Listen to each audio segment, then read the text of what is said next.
Assalamualaikum warahmatullahi wabarakatuh. Ya, hari ini kita akan berbicara tentang masalah performan garanti yang kemarin sudah kita sampaikan. Nanti kita lihat lagi videonya di linknya di bawah sini ya, atau description juga nanti akan kita sampaikan di akhir.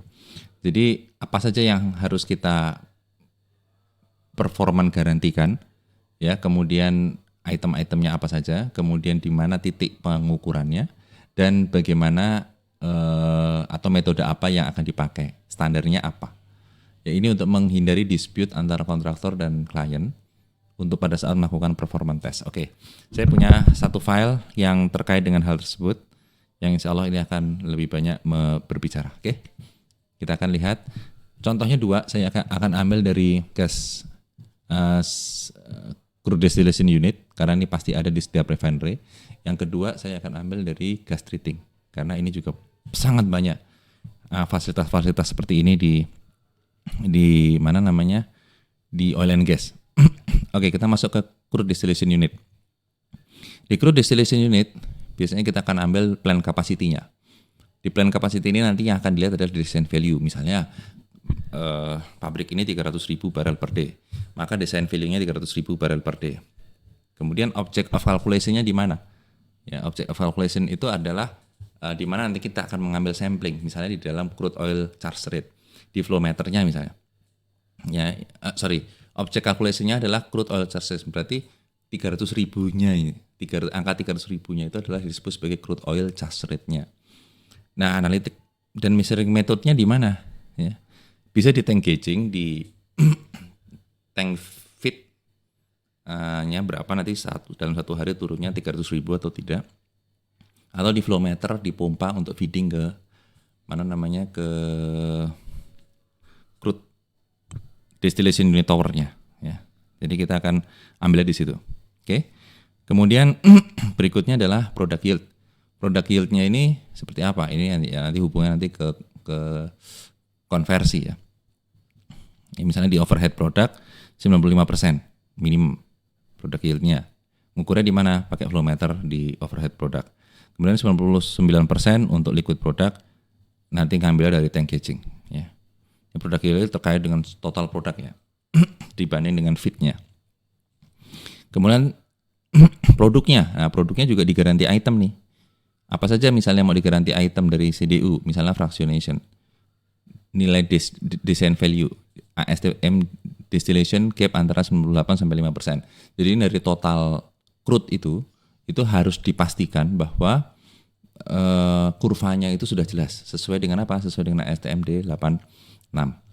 Karena ini sangat penting sekali untuk berhubungan dengan dengan produknya nanti. Kemudian nanti flash point. Flash point-nya ini nanti adalah, ya, titik flashing-nya, ya. Ini masing-masing produk biasanya yang akan dicek adalah kerosinnya, gas oil atau solar, sama residu. Ya, ini ada standarnya. Jadi kalau kerosin pakai ASTM 86 gitu, ya. Gas oil 93, residu 92. Kenapa ketiga hal ini? Karena ketiga hal inilah yang akan digunakan atau yang kita harus meminimize terjadinya flash di awal. Bayangin aja, kerosin itu banyak untuk dulu orang pakai minyak tanah begitu, ya. Ibu-ibu begitu flash point-nya tinggi bisa meledak, ya kan, seperti bensin gitu, ya.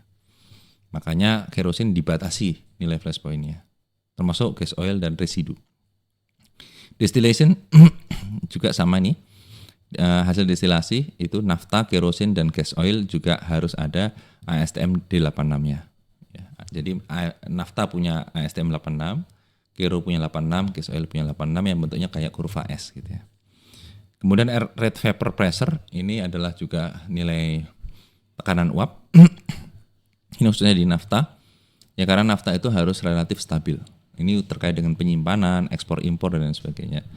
Nanti di sini ada pakai apa nih kita menentukan nilai batasan maksimumnya, ya, menggunakan ASTM D323 misalnya. Kemudian nanti dari C5 kontennya seperti apa, misalnya khususnya untuk di LPG. Di LPG tidak boleh terlalu banyak C5 konten, karena kalau C5 kontennya banyak, nanti di botol LPG kita seolah-olah masih ada cairannya, tetapi udah nggak mau ngalir. Ya, makanya harus dibatasin. Ya. Kemudian gas treating, Ya, ini gas treating ini biasanya ada di hulu ya. Di hulu. Ini mainannya orang hulu ya. Kalau tadi mainannya orang hilir. Nah, di hulu biasanya juga hubungannya dengan plant gas capacity, ya kan? Ini nanti hubungannya adalah inputnya. Jadi berapa mmscfd natural gas-nya. Ya, nanti ada di flow meter, bisa dicek. Produknya apa? Produknya treated gas, ya, yang sudah nggak ada merkurinya, nggak ada asid dan sebagainya. Nanti di sini ada berapa treated gas yang bisa dihasilkan. Ngetesnya di flow meter juga. Kemudian juga bukan di situ menghasilkan LPG, ya.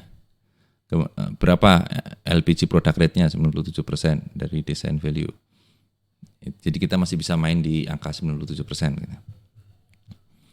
Ngeceknya di mana? Bisa di tangki produknya LPG. Ya, kalau sekali lagi kalau tangki produknya adalah sebagai tangki ukur. Nah, kalau tidak nanti bisa di flow meternya.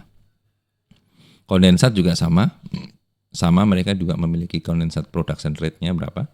Kemudian yang ketiga light hydrocarbon recovery yang biasanya akan di recovery itu nanti nilai C3 C4 ya. Ini bisa dilakukan dengan calculation aja ya. Bisa dengan simulasi ataupun bisa dengan perhitungan PVNRT gitu aja kalau kita tahu masing-masing nilai dari kuantitatif dan kualitatif dari hidrokarbon yang dihasilkan. Kemudian yang keempat produk speknya ya. Produk spek ini biasanya kalau untuk yang atas yang lean gas ya, produk yang karena produk dari gas treating ini kan ada lean gasnya ya, ada treated gasnya, kan ada LPG-nya, ada kondensatnya, ada light hidrokarbonnya. Nah, kalau untuk treated gasnya yang keluar nanti yang diekspor ke menggunakan booster kompresor, biasanya ini hanya kita akan melihat moisture dew point-nya. Ya. Itu kalau nggak salah terkaitan dengan pipeline, ya, sehingga tidak boleh lebih dari, kalau saya lupa ya, kalau nggak salah sekitar 16 pon per mmscfd water moisture. Karena kalau semakin banyak moisture-nya, pipeline-nya semakin banyak kondensatnya, dan ini kurang baik, bisa korosif dan macam-macam. Ini pakai dew point meter, ya. Alatnya berarti ya alat untuk moisture reduction-nya banyak ya, menggunakan absorben ada yang menggunakan macam-macam, itu yang PSA dan sebagainya.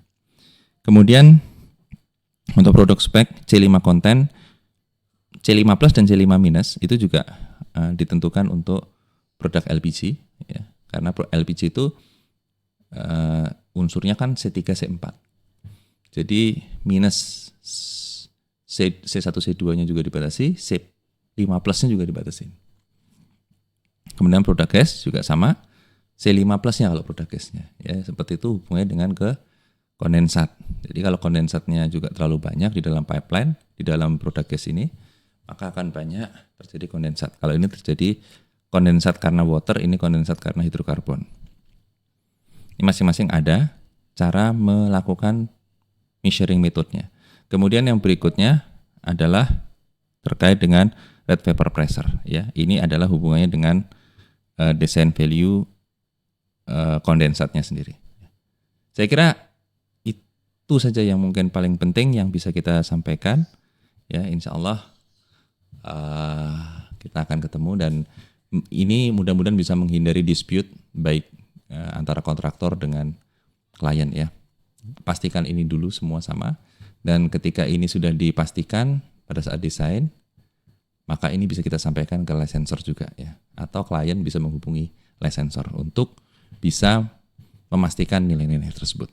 Terima kasih, jazakallahu khairan katsiran. Assalamualaikum warahmatullahi wabarakatuh.